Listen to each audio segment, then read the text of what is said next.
Hey YouTube, I'm Sergeant Indeed, and welcome back to my turn-based strategy tutorial for GameMaker Studio.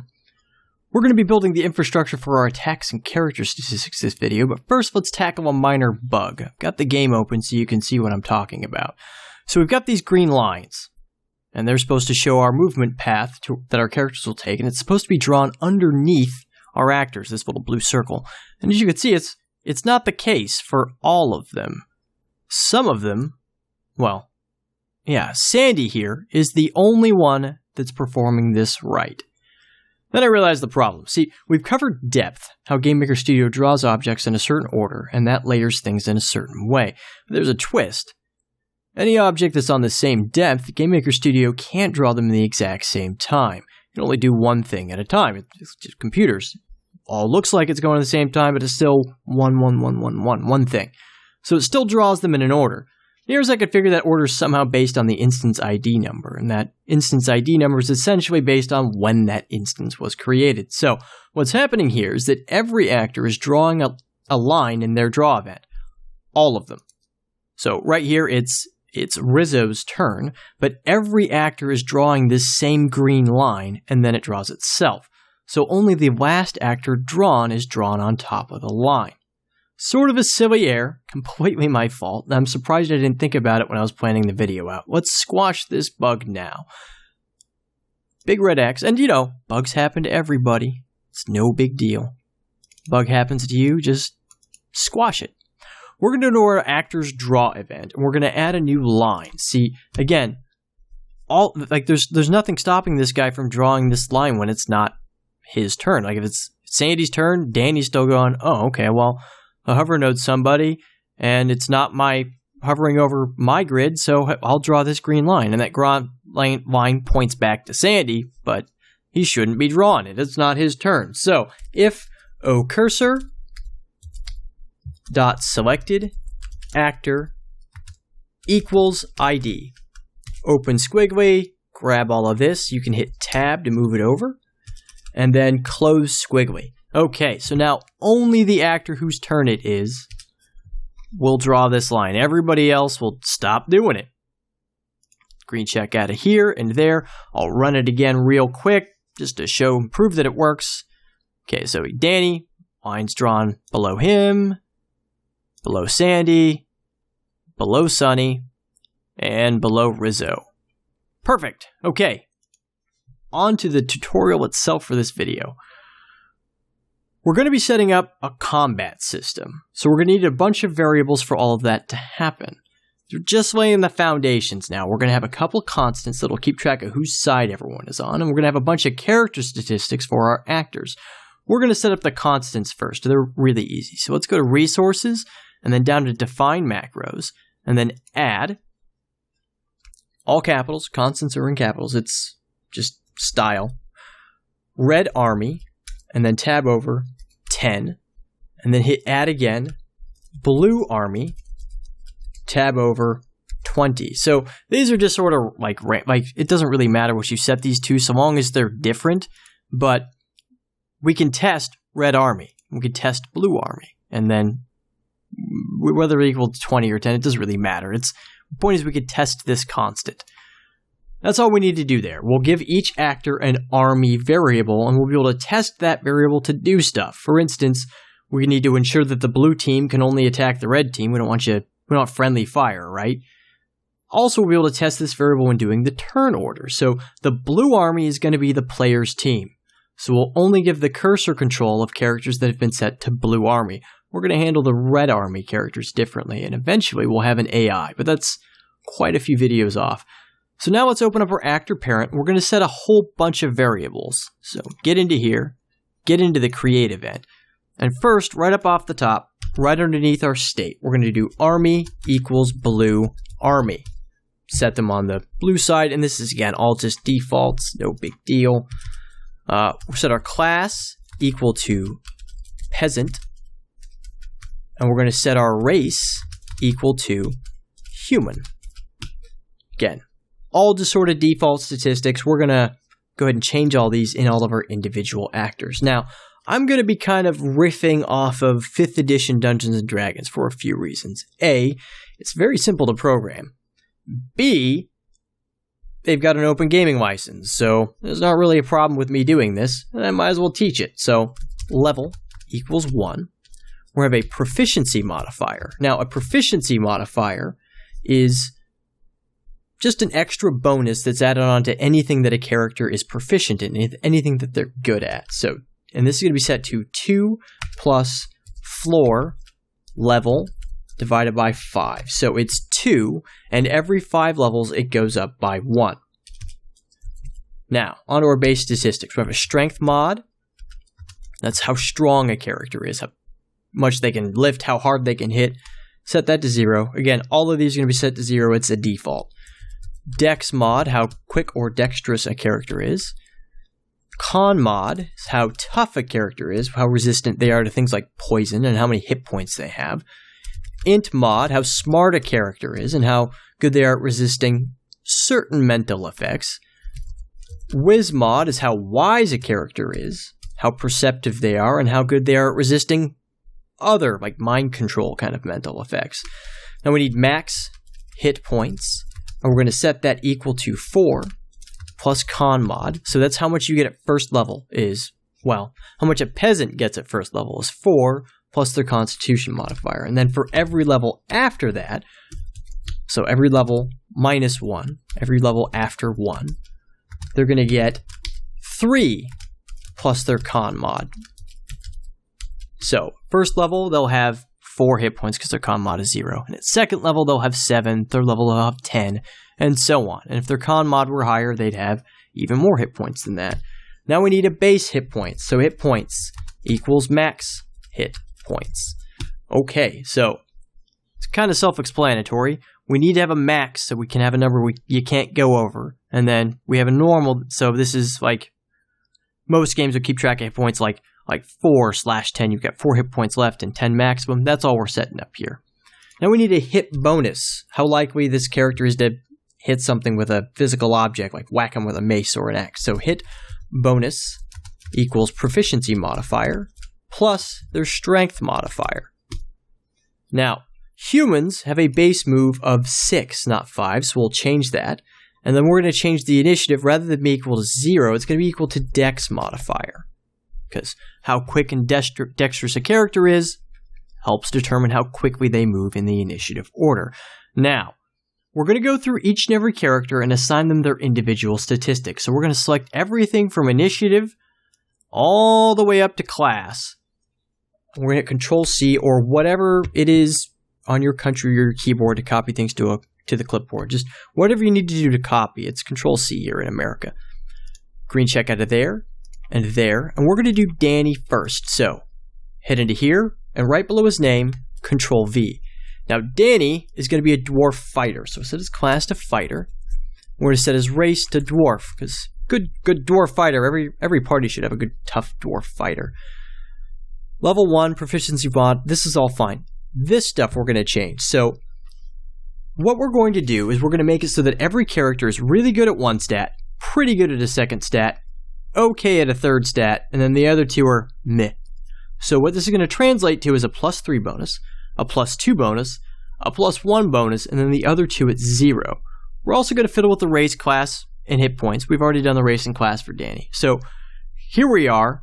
Danny's a tough dwarven fighter, so we're going to set his strength mod equal to 3, his constitution mod equal to 2, and he's a dwarf, so he's kind of tough and stubborn, so he should be pretty okay at shaking off certain mind control effects. So we'll give him a wisdom of 1. We're going to set his base hit points to 10 plus his constitution mod, because he's really tough. He's a fighter. And then every level after that, he's going to get 6 plus his constitution mod. So this guy's going to have a lot of hit points, which is good, because he's going to be up front and taking some heat. Now, as a dwarf, he's kind of slow. He's got stubby legs, and again, they're kind of stubborn. So we're going to set their movement to only 5. Green check out of here. And there. And now we're going to move on to Rizzo.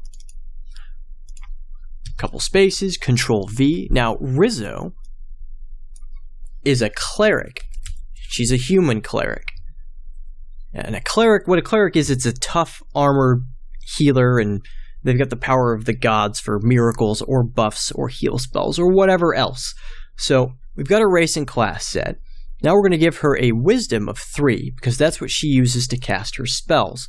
But also we're going to give her a strength of 2 and a con of 1 because she's kind of tough and armored and she's going to be up front, probably right next to Danny, mixing things up.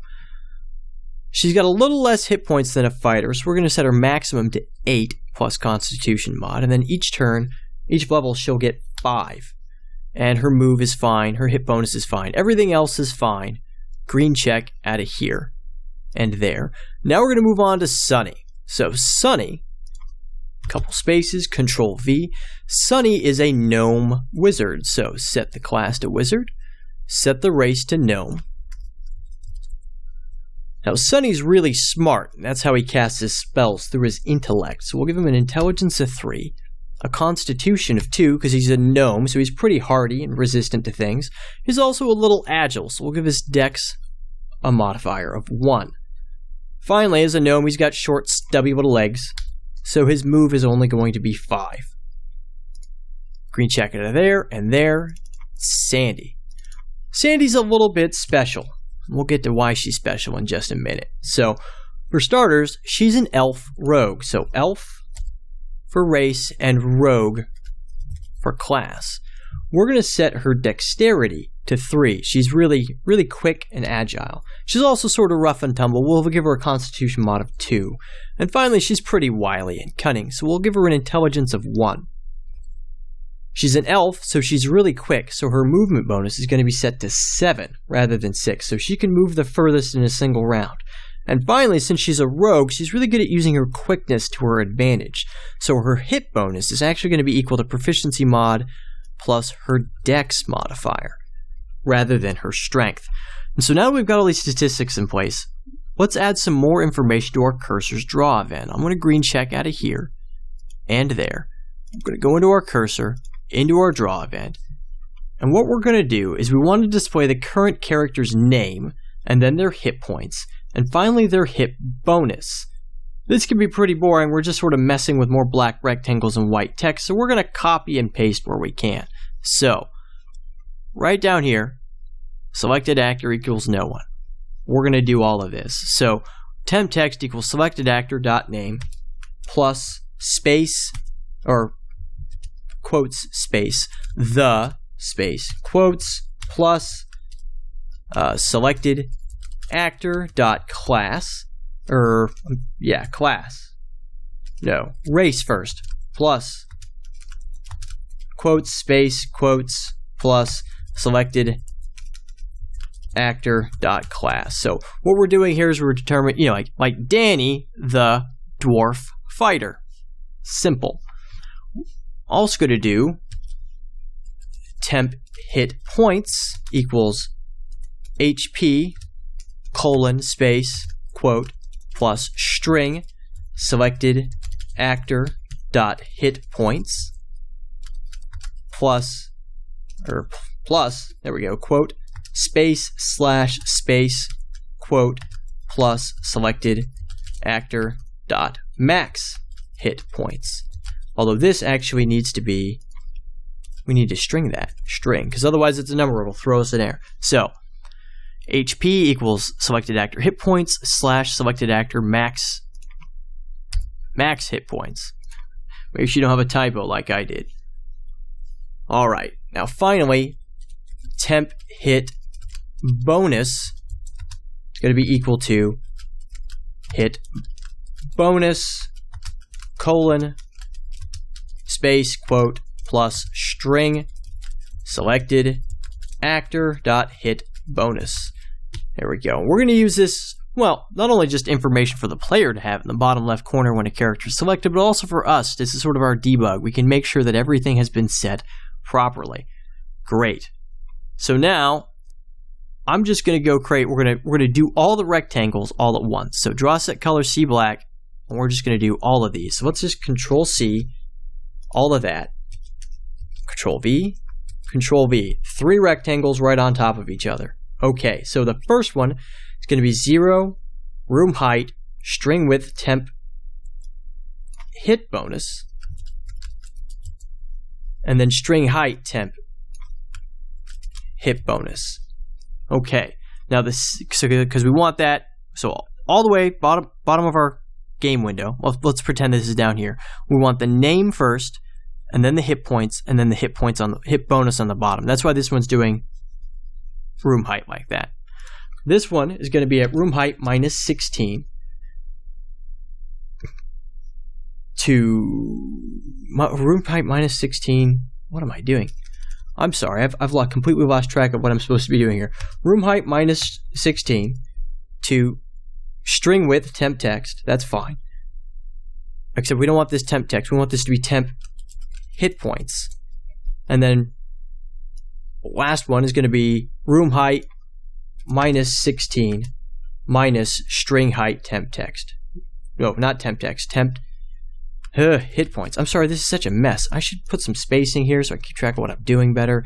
Okay, finally, again, we're sort of, this is the bottom one, and that's hit bonus. This is the one up from that, and that's hit points. And the last one up from that. So this is all going to be the same, minus 32 this time. So everywhere we've got a 16 on this one, we now want a minus 32. So room height minus 32 minus string height. And in this one, we do want temp text. So hit bonus is at the bottom, hit points is next, and then finally the name at the top. And I really should have done this in the other order now that I'm looking at it, because drawing it bottom to top is silly. Sorry about that. At any rate, we're going to go ahead and just copy this mess next here. And we're going to do all of our text now. So, doing it the same way, room height, this first one is going to be hit bonus, and then temp hit bonus, and then the next one is going to be at minus 16 minus string height, and this is going to be temp hit points. This is going to be temp hit points. And then the last one at temp text is going to be minus 32, minus... Okay, this was a mess. You guys should definitely pause if you're falling behind, or just pause to make sure that your stuff looks like my stuff now. Yeah, really sorry about that. I really stumbled through that. Point is, we can green check out of here, and now we can run the game to make sure we've got everything in place. We're going to move around a bit. We're just going to keep an eye on the information we've got in the bottom left. So, Rizzo the Human Cleric has 9 hit points, and her hit bonus is 4. All of that seems right, so I'm going to move her there just to move to the next turn. Sandy the Elf Rogue has 6 hit points and a hit bonus of 5. That seems wrong to me. Dwarf Fighter, 12 hit points, hit bonus 5, that's fine. Sunny, 6 hit points, hit bonus of 2, that's fine. Let's go back into Sandy. There seems to be a problem. Sandy's supposed to have 6 hit points to start, and then 4 more per level. So that's what went wrong with her. Everybody else seemed fine, though. So let's go back in there, and let's just double check everything. So Rizzo, 9 and 4, great. Sunny the Gnome Wizard, 6 and 2, awesome. Danny the Dwarf Fighter, 12 and 5, great. And Sandy the Elf Rogue, 8 and 5, perfect. Okay, so kill that out. Now, Sunny looks pretty pathetic right now with the least amount of hit points and the lowest hit bonus, but don't worry, we're going to give him some cool stuff to do in a future video. Now, this is kind of boring. There's nothing for our heroes to do. So, we're going to create a new sprite for our heroes to eventually beat up on. So, let's go into here, create a new sprite. We're going to call it sTarget. Edit sprite. 32 by 32 is perfect. And we're going to get in here, and we're going to make red circle with a white whatever. And we want to do that one, I think. And then a couple pixels from the top. Go like that. Okay. And then we're going to make another one a little bit further in like that. Oh, this is looking like a mess already, isn't it? How am I messing this up so bad? Screw that. Get rid of that one.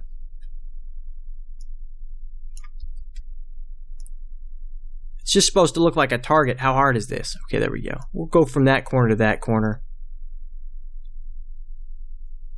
Yeah, sure, why not? And then one more in the middle. Okay, how about We go from here to here.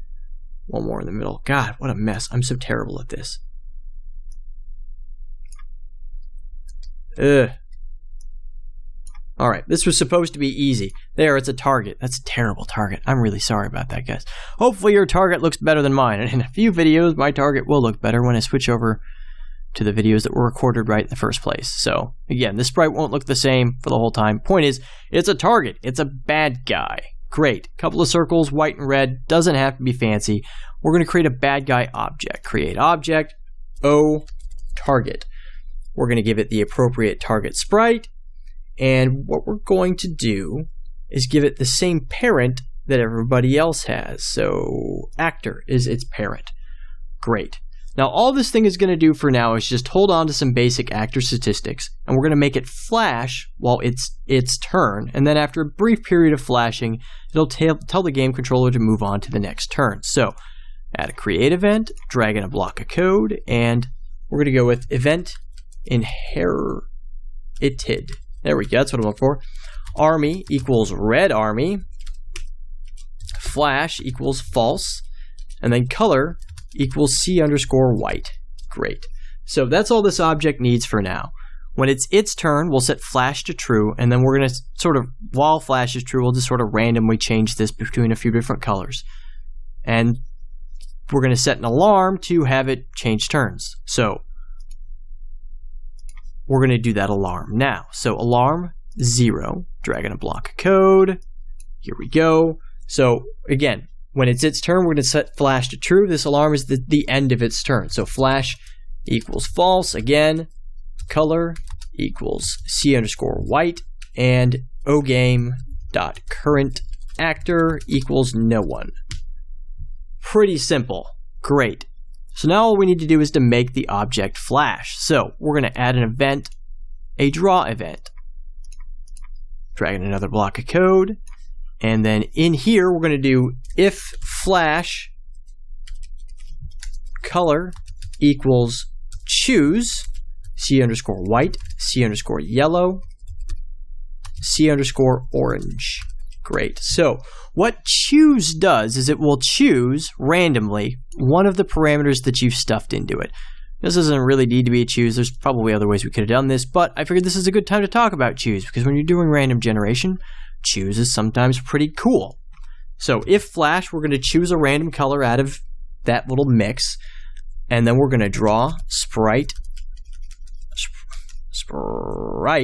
extended. And remember, this one's got a whole mess of parameters it's expecting. So sprite index is the sprite we're going to draw. We're going to set it to a subimage of -1, even though we don't actually have any animation. Our x and y are going to be equal to the current x and y. And then 1 scale, 1 y scale, 0 rotation. Our color will be equal to our color variable, and our alpha equal to 1. Great. Now we've got to make some slight modifications to our step event, because we've got all these targets, right? They're going to be our bad guys. They're also going to be a part of the turn order. So, green check out of here. We're going to go into our game step event, and right in here where we've got our ready, right? So our current actor equals ds list find value turn order yada yada yada. Give them their actions, and then we only, here we go, only pass off actions and cursor control if actor is blue army. So, and otherwise set flash variable to true and set alarm. Great. So if current actor dot army equals blue army, we're going to do this. Cursor and movement range. Boop. There we go. Just like that. Else current actor dot flash equals true, and current actor dot alarm 0 equals 30. Great. Just like that. Okay. So, pretty easy. If it's a blue army guy, well, if it's one of our heroes, We pass them off to the cursor, we do movement range. Otherwise, we just set flash to true. We set the alarm 0 to 30. 30, by the way, is how many steps this alarm will take to run before it does that alarm event that we coded earlier. Our room speed is currently 30, so it should be an entire second. Easy. Finally, let's add some objects to our room. So, objects, go down to the target. I'm going to put a couple down here, and I'm going to put a couple over here. Green check out of there. All right, now let's start our game up and let's make sure it works. All right, so you see this guy started, it was his turn first, and so he flashed, and now it's Sunny's turn. I'm going to move Sunny here, and now it's that guy's turn, and now it's Sandy's turn, move her here, and now it's that guy's turn, and that guy's turn, and now our last two characters will get to go. And then it starts back over with him. So, great. We've got both our good guys and our bad guys. They're all in the turn order. Our bad guys don't do anything yet. AI is complicated. They will do something eventually. Good 8 videos from now, 9 videos. Point is, we'll get there. All of this is working fine. The targets are in the turn order. They flash when it's their turn so that we could beat up on them with our guys. And once we get that working, we've got our heroes in the turn order. They all work well. Everything looks great on my end. Next video, we're going to add a little bit more statistics as well as work on a rangefinder and line of sight checker for our future ranged attacks, which we're going to get to first because they're easier. If you're enjoying the series so far, be sure to like, subscribe, or comment. Thanks for watching, everybody. I'll see you next time.